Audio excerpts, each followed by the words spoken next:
The Egyptian Sahara, one of the most brutal environments in the world. In this harsh landscape, an army of 8 U.S. Marines and 400 Arab and European mercenaries set out on a 520-mile trek across western Egypt.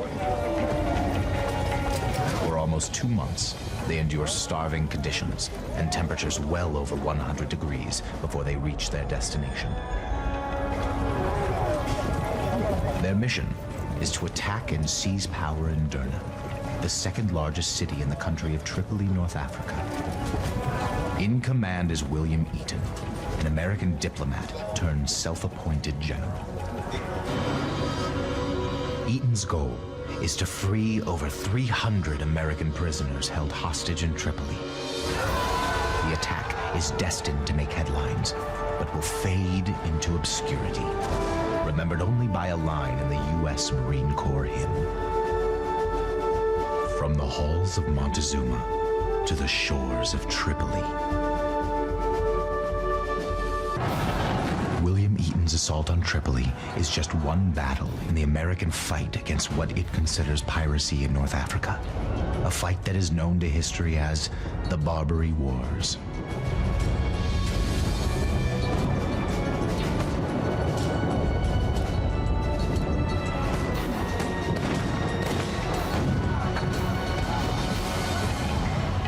By the late 15th century, the North African Barbary States of Morocco, Algiers, Tunis, and Tripoli, now called Libya, sent corsairs, pirates sanctioned by these governments, to attack foreign ships sailing through the Mediterranean. To ensure that their ships will not be attacked, for almost 200 years, the European nations pay the Barbary States protection fees of money and gifts, called tribute. In the late 1700s, merchant ships from the newly independent United States venture into the Mediterranean to trade with Spain, France, and Italy. And so American merchants were bedeviled by these Barbary corsairs. In 1796, U.S. diplomats finally make a treaty with Algiers, the most aggressive and powerful of the Barbary States. Just days before the American fleet arrives in the Mediterranean, Yusuf orders his soldiers to chop down the American flagpole. For 2 years, U.S. naval ships blockade and bombard Tripoli harbor with unimpressive results.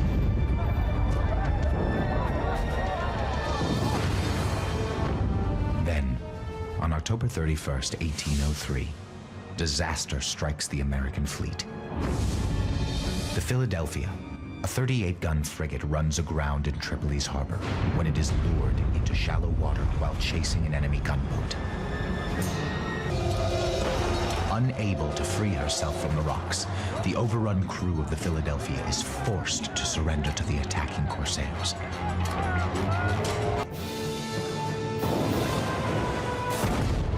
The U.S. Navy increases the pressure.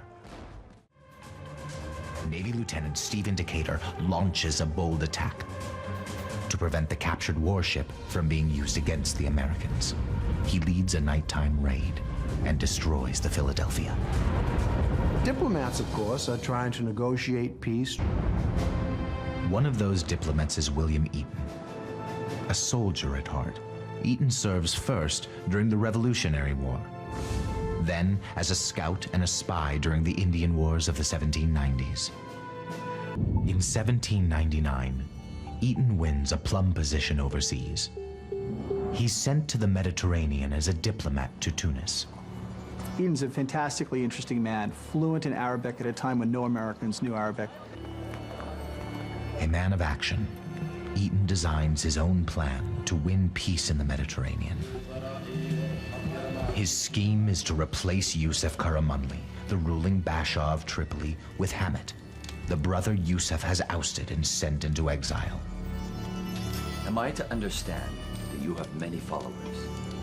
If my brother stole my throne, he cannot steal the loyalty of my people. If you have been robbed, we shall return what is rightfully yours.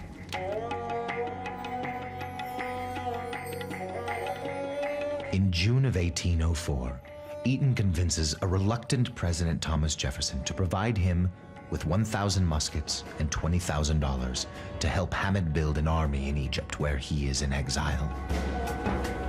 By summer's end, Eaton's plot is in motion. It is to be the first attempted U.S. overthrow of a sovereign nation.